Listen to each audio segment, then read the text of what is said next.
Hey, what is up guys? It's your boy Speed here, and today we're going to be looking at LGD, Why You Smile's Undying. We're going to be looking at the first 14 minutes of the game because I just watched this match and I was thoroughly impressed. LGD has been doing pretty well as of late, beating EG, beating Gaming Gladiators. They've been performing very well. I like their ideas, I like their gameplay, and what's particularly notable to me is that Why You Smile is ranked 73 as a support player. I just personally always find it impressive when support players are high ranked, because at the end of the day, the higher and higher you go, the harder it is to gain MMR as a support. At least that's what people tell you. I don't think it's as true as people think, but it certainly is complicated. His Undying gameplay is super crisp. The decisions he makes are very impressive, and I'm going to show you guys how you can become a way better support player by following what he does.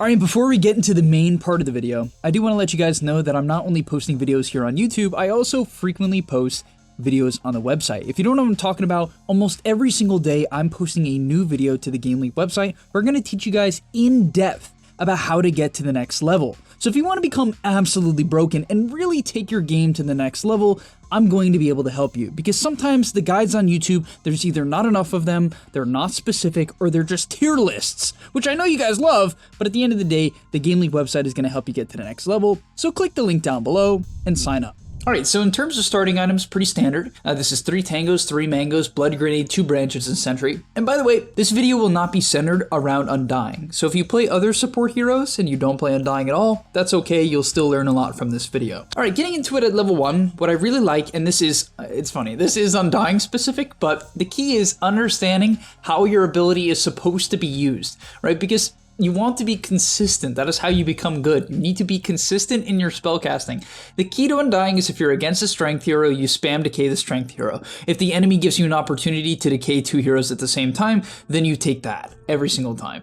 Those are the 2 rules, all right? And you want to do it immediately. The reason why is it makes them harder to last it, right? Because he loses 4 damage. And on top of that, it's going to allow you to eventually get to the point where you're so much stronger than the enemy that you can actually start trading. Because at the end of the day, Undying is a very disappointing 3 armor and a mediocre 300 movement speed. He doesn't inherently trade that well. And a lot of Undying players think, oh, I'm so strong, and they kill themselves at level 1, right? Or they're playing Crystal Maiden and they're like, wow, my hero is so good at laning. I hear this from all the pros, you know, it's a good laner, it dominates the lane, I'm gonna play so aggressive. And then at level 1, they feed because you aren't strong yet. You're strong at 2 on CM. Undying, he's not, I mean, yes, he's strong at 2, but he's strong at level 1 when you've built up a few decays. It doesn't mean you can't trade, it just means you shouldn't run in between 2 heroes. And let's say you're against a hard counter like Skywrath Mage, you then need to build up even more strength, right? But I like what he does here.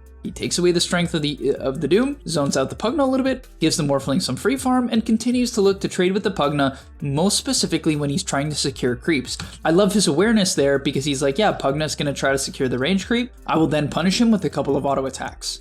From there, this is a great play from the Undying. He sets his courier back, right? He actually turned it around in fear of the Pugna sniping it. Then, what he's going to do after that is snipe the Pugna's courier, but most importantly, he's going to take these 2 creeps. In a moment from now, he's going to take these creeps and connect it to this wave. And this will just allow him to contest them just a little bit. Nothing crazy, but it prevents them from really getting the wave exactly where they want. This is some niche stuff that you're only really going to see in Pro Dota, but at the end of the day, that is what you should do if that scenario comes up. You want to connect the upcoming wave to the wave that is being dragged. From there, he continues to decay the Doom, which once again, it might seem simple, but I like that he's really focused on decaying one person. Because if you make one of the opponents so weak that they can't help at all, the lane becomes kind of a 2v1. After that, he's going to ship out 2 mangoes and a clarity. And I love this. He understands his job. It's to dominate the laning stage. He needs to dominate the Doom as hard as he can as he continues to spam the guy. 12 strength built up, dragging the wave once again to the Pugna. And so then he tries to connect the wave to the Pugna, but the Pugna's a little bit too fast and is able to bring the creeps away. So he has the heads up awareness to bring the wave to the next creep wave. This is going to allow him to deny an entire wave away from the enemy. And on top of that, because of the fact that he makes this good play, he's able to pop his clarity in a time of downtime. I see a lot of support players when I coach them just popping clarities at very random times, and these times are so random that they typically only get about a fourth or a half of their clarity off. You want to pop clarities when you're either making a very weird and niche play like this, but most importantly, you want to pop clarities, and most commonly, when you're pulling.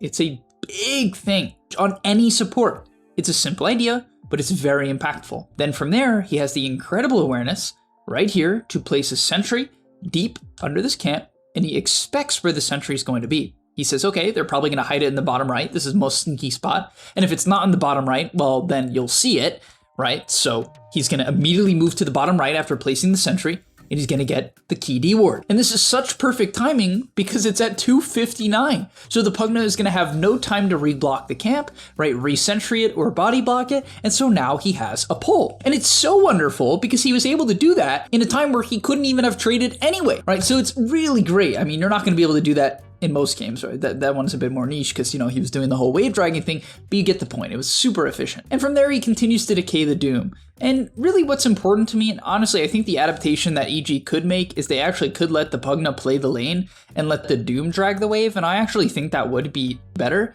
Oh, and funny enough, EG actually does have the Doom drag the wave, which is kind of what I thought they should do. That's pretty cool.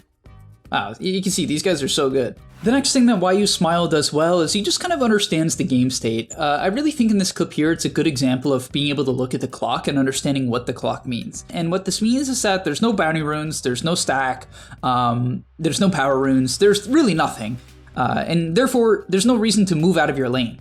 But a lot of players will just move out of their lane kind of for the sake of being like, it's getting late in the laning stage, I guess I have to do something else, when this is not the case at all. Right? If there's no other objective, no stacking, no polling, right? No runes, well, then there's nothing else to do. And so he pops a clarity and continues to zone out the Doom. Because what Doom wants to do here is Doom wants to side pull. Why does Doom want to side pull? Because he can't lane. He has to drag, right? Or he has to pull. If he can't do either, then the Doom can't farm. And so this play is a 200 gold swing because the Doom will get completely zoned off a wave, right? Boom. That's a bounty rune.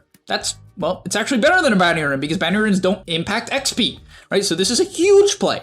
People don't get this stuff, guys. They don't get it, right? They don't get it. Him being here at this exact time is just a huge play. You need to understand what huge impact is. If you consistently zone the offlaner off wave after wave after wave, you are carrying the game. You are carrying the game. Look at the difference in net worth between Morphling and Doom, okay? It is massive. And you might be like, oh, but then if the Morphling griefs the game, then it doesn't even matter. It's about giving yourself the best odds to win. That's how you win MMR. It's about having a 55% win rate. Type vibe, you know? It's about giving yourself the best odds, not 1v9ing the game.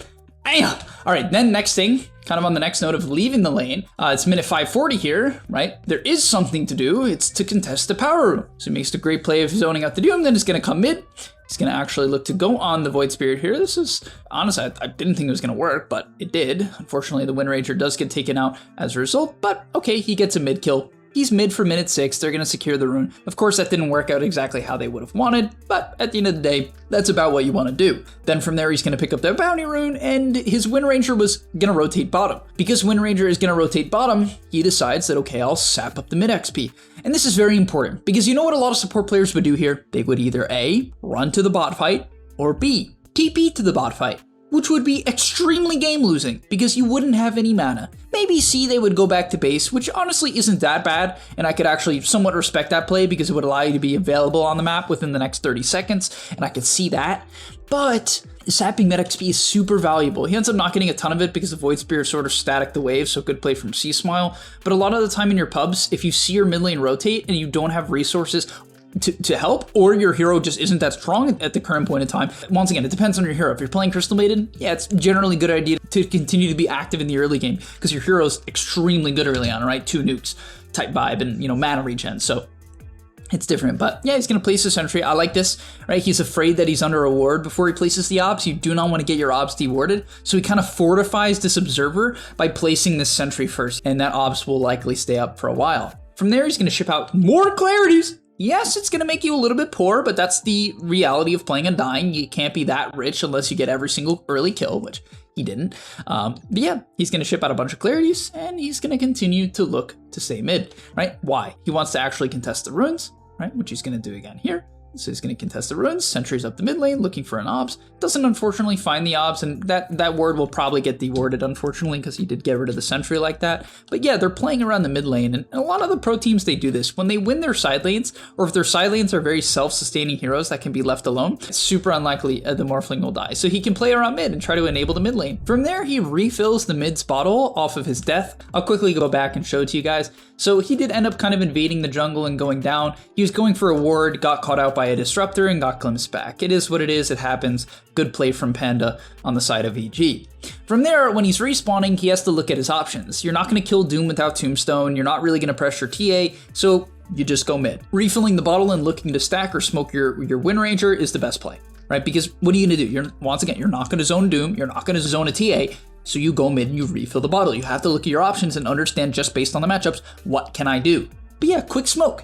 There's no way Windranger could rotate bottom without a smoke. Why? TA traps, obs, the speed of the play. Smoke increases movement speed by 15%. If you don't think that matters, you don't understand Dota. I don't know what to tell you. Being 15% faster will make plays work. And that's exactly what happens here. Unfortunately, the Smoke of Wind does pop on the Disruptor, but it doesn't matter at the end of the day. They get a deep obs down and they find Pakaz, right? And if Pakaz dies to this gank, I assure you, every 3K in every region, I don't care if you're from Europe, right? Where 3K MMR is actually 14K MMR, doesn't matter. You will die, okay? The carry will die. And that's exactly what happens. They get a nice kill on Pakaz, and this is going to transition into a bottom tier 1 push, and it's wonderful. You know how many support players would have smoked their carry there? Very few. That's what I mean, guys. The reason why you don't have impact on support is you don't understand the map. You don't understand how to open up the map, and you don't understand what plays you need to make. And you get better and better, but it's about the pace and the timing as well, right? The Windranger was smoked when she had resources. They also had cleared the mid wave already, right? And these are all things that you have to understand. Let me quickly break that down as well, right? When the Wind gets refilled, the first thing she's going to do is kill the wave as fast as she can and then smoke. The reason why is this makes the play less obvious. You don't know. And yes, this does mean that maybe Pakaz could read this, right? Maybe he could, because she hasn't shown mid, right? She has not shown mid, so maybe you could say, okay, the Windranger is indeed missing, but he doesn't. He doesn't. And they get a good obs down, they know the TA farming pattern, and they get the kill. Right, it's also a great word because if the TA is farming on the right, you'll probably see her. They also have the Hawk. If she's farming on the left, you'll see her. You'll know which camps are dead, and you'll be able to read the play and get the kill. So it's wonderful, just absolutely wonderful. It's also at the point in the game where the Beastmaster is strong enough to put some pressure on the tower. And then from there, you don't want to over smoke, because at this point, smoking too much would make kind of the play obvious. So what he's going to do is just chill a bit, guys. Like, you don't want to smoke. If you burn all of your smokes, you're not going to be able to make very impactful smokes on a key core kill. At least typically that's how it works. You're just going to burn them out, and eventually, just because you're brain dead smoking, you're going to bump into a support and waste your last smokes. So try not to do that. Try to be patient on your smokes. Instead, he's going to make a stack. It was kind of weird that he decayed it so much. I guess he felt it would be efficient for Windranger. I guess. Yeah, I guess he felt it would be efficient for the Windranger, but yeah, he ends up coming top here, and the reason why is now he does feel like he has threat on Doom. He hit level 6, so he's gonna pop the Flesh Golem, pop the Tombstone, and they're gonna look for the kill on Whisper. Unfortunately, it does end up going down from a good rotation from Pakaz, but typically in your average pub, Pakaz, the safe laner, would not be ready for a play like this, and you would just get a free Doom kill. So that was still good at the end of the day. They do get a Doom kill, right? And it's a really nice trade. You get the Doom for the Undying. You're very, very happy with that. This Doom has continued to be shut down. Yes, Doom's net worth is okay, but that's just because he's a max Devour Doom. And so now he's going to TP mid. And what do you guys think he should do here? The answer is nothing. And the reason why the answer is nothing is he has no Flesh Golem, no Tombstone. There's no clear play to be made. It's not like Beastmaster's pushed up bottom. Morphling's not pushed up top. So what should he do? Well, make stacks. Because when there's nothing to do, you play for stacks. You play for efficiency. Or you play for wards, right? Those are usually the main two things. I guess the third one is like you push and creep waves, right? But yeah, if you have a hyper greedy carry or you have a hero that wants to take the triangle, then stacking the triangle, extremely valuable, especially with how much they buff stacking, making it give you XP and gold for every time your teammate kills one of your stacks. So that is wonderful. But yeah, they're going to come mid here, drop a Tombstone on the Tombstone timing. Team was ready. It was a smoke play, right? Of course, you want to connect to a smoke play. The Beastmaster and the techies came to mid here. So they're going to use that timing to actually come mid.